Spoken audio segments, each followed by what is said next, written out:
आज की कहानी बुद्धि का महत्व।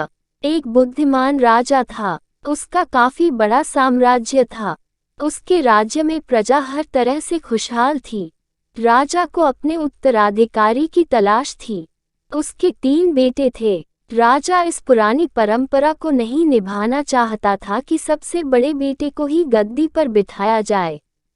वह सबसे बुद्धिमान और काबिल बेटे को सत्ता सौंपना चाहता था।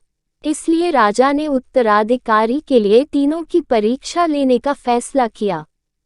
राजा ने तीनों बेटों को अलग अलग दिशाओं में भेजा।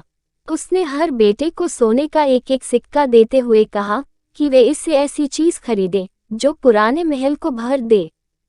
पहले बेटे ने सोचा कि पिता तो सठिया चुके हैं, इस थोड़े से पैसे से इस महल को किसी चीज से कैसे भरा जा सकता है। इसलिए वह एक मैखाने में गया, शराब पी और सारा पैसा खर्च डाला। राजा के दूसरे बेटे ने इससे भी आगे सोचा। वह इस नतीजे पर पहुंचा कि शहर में सबसे सस्ता तो कूड़ा कचरा ही है। इसलिए उसने महल को कचरे से भर दिया। तीसरे बेटे ने 2 दिन तक इस पर चिंतन मनन किया कि महल को सिर्फ एक सिक्के से कैसे भरा जा सकता है। वह वाकई कुछ ऐसा करना चाहता था जिससे पिता की उम्मीद पूरी होती हो। उसने मोमबत्तियां और लोबान की बत्तियां खरीदी और फिर पूरे महल को रोशनी और सुगंध से भर दिया। इस तीसरे बेटे की बुद्धिमानी से खुश होकर राजा ने उसे अपना उत्तराधिकारी बनाया।